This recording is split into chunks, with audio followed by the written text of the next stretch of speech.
Hello everyone. আল্লাহ জিন ও মানুষকে নিজের ইবাদতের জন্য তৈরি করেছেন। আর এই পৃথিবীতে যেমন মানুষ বসবাস করে তেমনই রয়েছে জিন জাতি। আমরা যখন মিলেমিশে থাকার চেষ্টা করি তখনই সবাই শান্তিতে বসবাস করতে পারি, কিন্তু আমরা যখন তাদের জীবনযাপনে বাধা সৃষ্টি করি তখন কিন্তু তারা আমাদের ছেড়ে দেয় না। তেমনই কাহিনীর উপর বেস্ড একটি মুভি মাকমুমের সেকেন্ড পার্টকে আমরা আজকে এক্সপ্লেন করতে যাচ্ছি। প্রথম পার্টটির এক্সপ্লেনেশন পেতে আমাদের চ্যানেলটি ভিজিট করুন।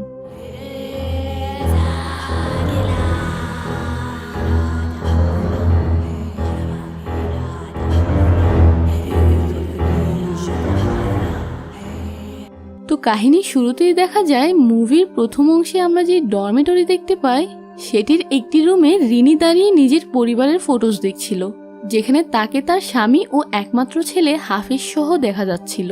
তারপর রিনি এবার তাহাজ্জুদ নামাজের জন্য তৈরি হচ্ছিল, কিন্তু হঠাৎ করেই তার ফোনে একটি আননোন নাম্বার থেকে কল আসে। রিনি কলটি রিসিভ করার পর জানতে পারে তার ছোটবেলার বন্ধু আলিফ কল করেছে। আলিফ তাকে জানায় রিনির ইয়ানিন্তি নামের একজন আন্টি মারা গেছে, সে যেন দ্রুত গ্রামে এসে পড়ে। এটা শুনে রিনি খুব আপসেট হয়ে পড়ে এবং কল কাট করে দেয়। তারপর সে আবার নামাজ পড়তে শুরু করে।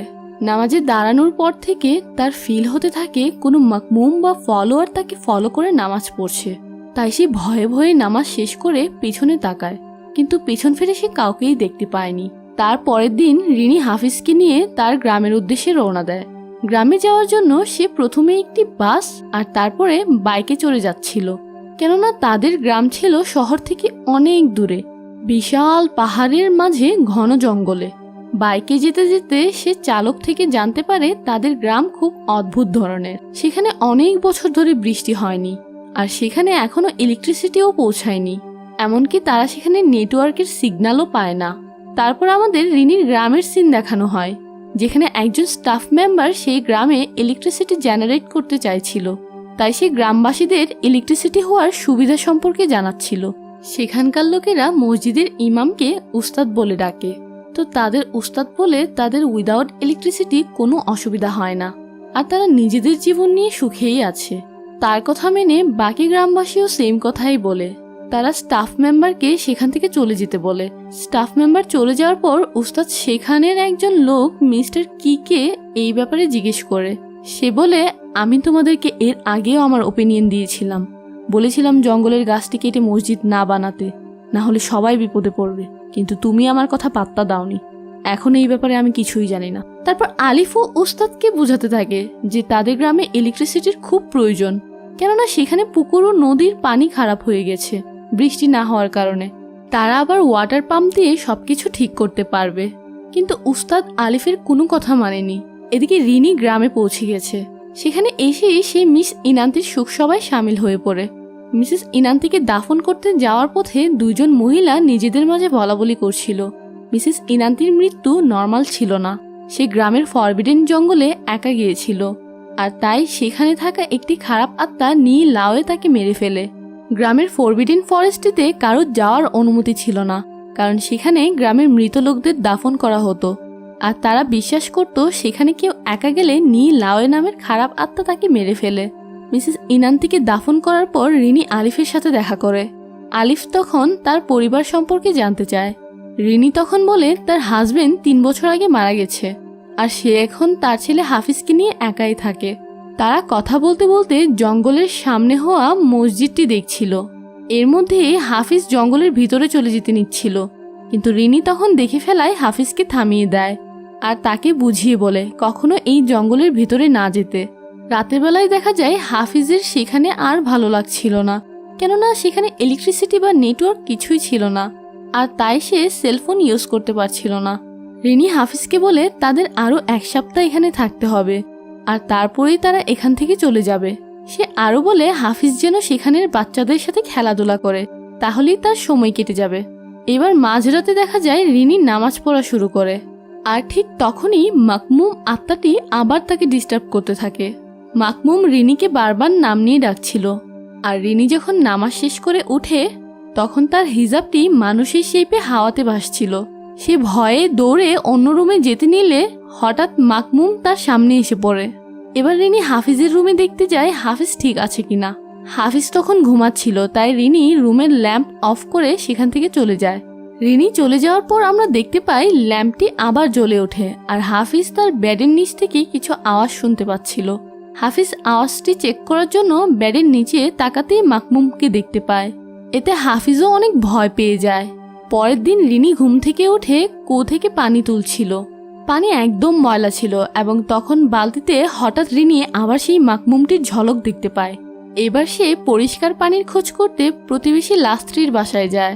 লাস্ত্রী জানায় সেখানে বৃষ্টি না হওয়ার কারণে সব পানির সেম অবস্থা, তাদের এই পানি ব্যবহার করা ছাড়া কোনো উপায় নেই। তারপরে সিনে দেখা যায় হাফিজ সেখানে থাকা ছেলেদের সাথে খেলা করছিল। তার মধ্যেই ইওয়ান আর ইকবাল ঝগড়া করছিল। ইকবাল তখন রেগে ইওয়ানের দাদা উস্তাদের কাছে তার নামে নালিশ করতে চলে যায়। এদিকে উস্তাদ মসজিদের কাজ দেখছিল। দেখা যায় মসজিদটির নতুন দেয়াল নিজে নিজেই ধসে পড়ছিল।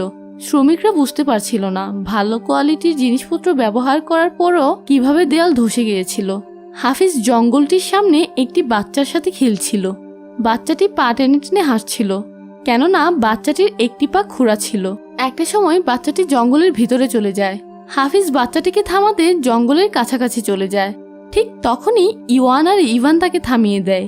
সন্ধ্যায় হাফিজ বাড়ি ফিরে তার মাকে সেই খোঁড়া বাচ্চাটির জঙ্গলের ভেতরে যাওয়ার ব্যাপারে বললে রিনির খুব অদ্ভুত লাগে, কেননা সে এখন পর্যন্ত এমন ছেলেকে দেখতে পায়নি। তারপর দেখা যায় রাতে গ্রামের সবাই পুরনো মসজিদে প্রেয়ার করতে গেলে উস্তাদ সবার থেকে কিছু টাকা তুলছিল, কেননা গ্রামের নতুন মসজিদের দেয়াল বারবার ভেঙে যাচ্ছিল এবং সেটিকে পুরোপুরিভাবে তৈরি করতে অনেক টাকার প্রয়োজন। তার মধ্যে হাফিজ পিছন ফিরে দেখে সেই আননোন ছেলেটি মসজিদের বাইরে বসে তাকে ডাকছে। হাফিজ সেখান থেকে উঠে ছেলেটির পিছন পিছন মসজিদের বাইরে চলে গিয়ে দেখে হঠাৎ করে চারপাশে অন্ধকার হয়ে গেছে। সে মসজিদের ভেতরে তার মাকে খুঁজতে গিয়ে দেখে মসজিদের ভেতরে কেউ নেই। তারপর আবার সে যখন বাইরে আসে হঠাৎ তার সামনে মাকমুমটি হাজির হয়। হাফিজ ভয় পেয়ে সেখানেই অজ্ঞান হয়ে যায়। রিনি মসজিদ থেকে বেরিয়ে হাফিজকে দেখে কান্নায় ভেঙে পড়ে। হাফিজের যখন সেন্স ফিরে আসে হাফিজ তার মাকে বলে সে আর এখানে থাকতে চায় না। রিনি বলে তারা খুব জলদি এখান থেকে ফিরে যাবে। পরের দিন দেখা যায় বাকি বাচ্চারা হাফিজকে খেলতে ডাকে। তারা সেই মসজিদটির সামনে হাইড অ্যান্ড সিক খেলছিল। খেলতে খেলতে হাফিজ দেখে খোঁড়া ছেলেটি জঙ্গলের মধ্যে গিয়ে লুকিয়ে তাকে ডাকছে। হাফিজ এবার ছেলেটির পিছু পিছু জঙ্গলের ভিতরে চলে যায়। তাকে আটকাতে গিয়ে ইওয়ান আর ইভান জঙ্গলের মধ্যে চলে যায়। এদিকে রিনি আলিফের সাথে কথা বলতে বলতে তাকে সেই বাচ্চাটির ব্যাপারে জিজ্ঞেস করে, কিন্তু আলিফ জানায় তাদের গ্রামে এমন কোনো বাচ্চাই নেই। রিনি এবার খুব ঘাবড়ে গিয়েছিল, তাই সে হাফিজকে খুঁজতে জঙ্গলের সামনের এরিয়াতে গিয়ে বুঝতে পারে বাকি বাচ্চাদের সাথে হাফিজও জঙ্গলের ভিতর চলে গিয়েছিল। এবার সবাই বাচ্চাদের খুঁজে জঙ্গলের ভিতরে চলে যায়, আর অবশেষে একটি পাথরের উপর তাদের তিনজনকে খুঁজে পাওয়া যায় অজ্ঞান অবস্থায়। সেখানে অনেকগুলো কাঠগোলাপও পড়েছিল এবং সেখানে একটি গর্ত দেখে মনে হচ্ছিল সেখান থেকে একটি গাছ কেউ উপড়ে নিয়ে গেছে, কিন্তু ব্যাপারটি কেউই তেমন নোটিস করেনি। তারপর সবাই বাচ্চাদেরকে পুরনো মসজিদে নিয়ে গিয়ে প্রেয়ারের দ্বারা সুস্থ করে তোলার চেষ্টা করতে থাকে, কিন্তু রিনি হাফিজকে নিয়ে সেখান থেকে চলে যায়। এখানে আমরা দেখি বাচ্চাগুলো তারপর থেকে কোনো একটি রোগে মারাত্মকভাবে আক্রান্ত ছিল এবং কথাও বলতে পারছিল না। সেই রাতে রিনি সহ ইওয়ান ও ইভানের মায়েরা তাহাজ্জুদ নামাজ পড়ে তাদের সন্তানের জন্য দোয়া করছিল, কিন্তু মাকমুমটি তাদের তিনজনকেই একে একে ডিস্ট্র্যাক্ট করার চেষ্টা করে ব্যর্থ হয়। রিনি নামাজ থেকে উঠে দেখে হাফিজ সেখান থেকে মিসিং ছিল। সে তখন বাইরে বের হয়ে চারপাশে হাফিজকে খুঁজতে থাকে। হঠাৎ সে শুনতে পায় সেখানে থাকা কুয়োটো থেকে হাফিজের চিৎকার ভেসে আসছে। রিনি তাড়াতাড়ি করে কুয়োতে দড়ি ফেলে হাফিজকে রক্ষা করার চেষ্টা করে, কিন্তু সেই দড়িটি উপরে উঠতেই দেখে দড়িতে শুধু বালতি উঠে এসেছে, হাফিজ ছিল না। তারপর দেখা যায় হাফিজ রুম থেকে হেঁটে এসে দরজার সামনে অজ্ঞান হয়ে পড়ে যায়। তার মানে এতক্ষণ রিনি যা যা দেখছিল সবকিছুই শুধুমাত্র ইলিউশন ছিল। পরের দিন রিনি ইওয়ান ও ইভানের মায়েদের কাছে গিয়ে তার সাথে ঘটে যাওয়া ইনসিডেন্টসগুলো ও সেই ছেলেটির ব্যাপারে সবকিছু শেয়ার করে এবং তারা রিনিকে জানায় তাদের সাথেও সেম ঘটনা ঘটেছে, আর ইওয়ান ও ইভানও সেই ছেলেটিকে দেখতে পেত। এবার রিনি তাদের বলে এইসবের পিছনে সেই জঙ্গলে থাকা খারাপ আত্মাটির হাত রয়েছে, আর সে এটিকে দেখতেও পায়, যেহেতু ছোটবেলা থেকেই তার কাছে কিছু স্পেশাল পাওয়ার আছে। কিন্তু ইওয়ান ও ইভানের মায়েরা রিনিকে বিশ্বাস না করে উস্তাদের কথা বিশ্বাস করছিল। সেই রাতে রিনি একটি স্বপ্ন দেখে হাফিজ পজেস্ট অবস্থায় জঙ্গলের সামনে গাছটিতে চড়ে সেখান থেকে লাফ দিয়ে নিচে পড়ে যায়। রিনি ঘুম থেকে উঠে হাফিজের রুমে গিয়ে তার পুরো শরীর চেক করে। সে দেখে হাফিজের পায়ে বড় একটি ক্ষতচিহ্ন হয়ে গেছে, যেন সে কোনো উঁচু জায়গা থেকে পড়ে ব্যথা পেয়েছে। তার পরের দিন রিনি ইভানদের বাসায় গিয়ে দেখে ইভানেরও সেম অবস্থা, আর আয়েশা গতরাতে সেম ড্রিম দেখেছিল। সেখান থেকে বের হয়ে রিনি দেখে লাস্ট্রি সেই গাছটির সামনে দাঁড়িয়ে আছে। সে বুঝতে পেরে যায় যে সেও রাতে একই স্বপ্ন দেখেছিল। তারপর দেখা যায় উস্তাদ বসে বসে ইভানের রুমের পাশেই কোরআন তেলাওয়াত করছিল। ঠিক সেই মুহূর্তেই আয়েশা দেখে ইভান সুস্থ হয়ে গেছে। এদিকে গ্রামবাসী এটা দেখে উস্তাদের উপর আরো দৃঢ় বিশ্বাসী হয়ে পড়ে। রিনি সেই রাতে হাফিজকে বলছিল তাকেও সেই শয়তানটার সাথে যুদ্ধ করে সুস্থ হয়ে উঠতে হবে ইভানের মতো। তখন আমরা দেখতে পাই শয়তান আত্মাটা হাফিজকে ভর করে রাখাতে হাফিজ তখন উঠতে পারছিল না। পরের দিন উস্তাদ দেখছিল মসজিদের দেওয়াল আবার ভেঙে গেছে। একজন মজদুর উস্তাদকে বলে, মনে হয় এখানকার মাটি খুব দুর্বল, আমরা যদি জঙ্গলের গাছটির এখানে মসজিদ নির্মাণ করি তাহলে হয়তো আর দেয়াল ভাঙবে না। তারপর দেখা যায় রিনি আলিফের গ্র্যান্ডফাদারের সাথে দেখা করতে যায়, কেননা আলিফের গ্রেট গ্র্যান্ডফাদার সেই গ্রামটি স্থাপন করেছিলেন। তাই সে জঙ্গল ও জঙ্গলের সেই ছেলেটির ব্যাপারেও জানতে সেখানে যায়। সেখানে গিয়ে সে আলিফকে মাকমুমটির ব্যাপারে সবকিছু জানায়। সব শুনে আলিফ রিনিকে তার গ্র্যান্ডফাদার মিস্টার কিয়ের কাছে নিয়ে যায়। মিস্টার কি রিনিকে বলে তার বাবা যখন এখানে বসতি স্থাপন করতে চেয়েছিলেন তখন থেকে জঙ্গলে থাকা আত্মাগুলোর সাথে কথা হয় যে তারা গ্রামবাসীর কোনো ক্ষতি করবে না এবং তারা তাদের মতো জঙ্গলেই থাকবে, কিন্তু যদি কেউ তাদের ডিস্টার্ব করে তখন তারা ক্ষতি করবেই। উস্তাদ সেসব বিশ্বাস করে না, তাই সে জঙ্গল কেটে সেখানে বসতি বানাতে চায়। তাছাড়াও কেউ জঙ্গল থেকে কোনো কিছু সরিয়ে ফেললেও সেই আত্মাগুলো খেপে যায়। মিস্টার কিয়ের মনে হয় এই কারণগুলোর জন্যই জঙ্গলের আত্মারা খেপে গিয়ে গ্রামবাসীর ক্ষতি করা শুরু করেছে। সেখান থেকে বের হয়ে রিনি আর আলিফ মসজিদের কাছাকাছি যেতেই দেখে একজন মজদুরের পায়ে খুব মারাত্মকভাবে ইনজুর হয়েছে। সে যখন জঙ্গলের একটি গাছ কাটতে যায় তখন তার সাথে এমন হয়। তার পরের সিনে দেখা যায় লাস্ট্রি ইওয়ানের পাশে বসে কোরআন তেলাওয়াত করছে আর রিনি এদিকে নামাজ পড়া শুরু করেছে। কিন্তু এবারও মাকমুমটি রিনিকে ফলো করে নামাজ পড়তে থাকে। রিনি নামাজ শেষ করে বসতেই সেটি রিনির সামনে এসে রিনিকে প্রচণ্ড ভয় দেখিয়ে দেয়। রিনি ভয়ে সেখান থেকে উঠে হাফিজের রুমে যায়। হাফিজের রুমে গিয়ে সে দেখে হাফিজকে কিছু পোকামাকড় ঘিরে ধরেছে এবং তার ফেস একদম বিভৎস হয়ে গেছে। তারপর রিনি আবার তার পেছন থেকে কিছু শব্দ শুনতে পেয়ে পিছনে ফিরতেই দেখে হাফিজ সেই খোড়া ছেলেটির মতো হেঁটে হেঁটে জঙ্গলের ওই গাছটির কাছে পৌঁছে গেছে। আত্মাটি তখন হাফিজকে ভুল বুঝিয়ে নিজের সাথে করে জঙ্গলের ভিতরে নিয়ে যায়। রিনির পিছু পিছু আলিফ ও উস্তাদও এসেছিল। তারা রিনিকে বলে হাফিজ তো রুমেই আছে, সেইখানে কার পিছু পিছু এসেছে। তার পরের দিন দেখা যায় ইওয়ানও সুস্থ হয়ে যায়। আসলে তাদের সামনে যখন কোরআন তেলাওয়াত করা হচ্ছিল তখন আত্মাটি আর তাদের সামনে টিকতে পারেনি, তাই তাদের ছেড়ে চলে গেছে আর তারা সুস্থ হয়ে গিয়েছে। এবার রিনি খুব চিন্তিত হয়ে পড়ে, কারণ হাফিজের অবস্থা তখনও খুব খারাপ ছিল। তার মধ্যে গ্রামের একজন লোক এসে বলল মসজিদের সামনের জঙ্গলের বড় গাছটিকে কেটে ফেলা হচ্ছে। এটা শুনে রিনি দৌড়ে সেখানে পৌঁছে যায়। রিনি তাদের অনেক আটকানোর চেষ্টা করে, কিন্তু মসজিদের একজন মজদুর গাছটিকে কেটেই ফেললো।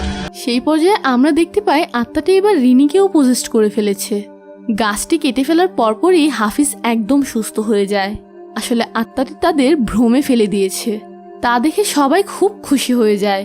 কিন্তু সেই রাতে যেই লোকটি গাছ কেটেছিল আত্মাটি রিনির রূপ ধরে ভুলিয়ে ভালিয়ে তাকে জঙ্গলে নিয়ে মেরে ফেলে। এবার আত্মাটি হাফিজের পিছু নেয়, কিন্তু হাফিজ জঙ্গলে দৌড়াতে দৌড়াতে আলিফকে পেয়ে বেঁচে যায়। এদিকে আসল রিনি পুরনো মসজিদের বাকিদের সাথেই ছিল। হঠাৎ তার একটি ভিশনে সে হাফিজকে জঙ্গলে দেখতে পাচ্ছিল। ততক্ষণে আত্মাটি আবার রিনিকে পজেস্ট করে ফেলে। এবার রিনি সবাইকে অ্যাটাক করে সেখান থেকে জঙ্গলে চলে যায়। সবাই তার পিছু পিছু জঙ্গলে গিয়ে দেখে রিনি সেই পাথরটির উপর দাঁড়িয়ে আছে, যেটিতে এর আগে তারা বাচ্চাগুলোকে পেয়েছিল। আত্মাটি এবার আবারও বাচ্চাগুলোকে অ্যাটাক করে মেরে ফেলতে চায়, কিন্তু এইসব দেখে গ্রামবাসী কোরআনের আয়াত পড়া শুরু করে দেয়। এদিকে মিস্টার কি আর আলিফ মিলে দুটি গাছ নিয়ে জঙ্গলের খালি গর্তগুলোতে লাগিয়ে দেয়, যেগুলো আগে জঙ্গল থেকে চুরি করে নিয়ে যাওয়া হয়েছিল। এরপরেই আত্মাটি আর রিনির ভিতরে টিকে থাকতে পারছিল না, কেননা তার জিনিস তাকে ফিরিয়ে দেওয়া হয়েছিল। এদিকে গ্রামবাসী কোরআনের সব থেকে পাওয়ারফুল আয়াতুল কুরসি পড়া শুরু করে দেয়, আর আত্মাটি সেখানেই ধ্বংস হয়ে যায়।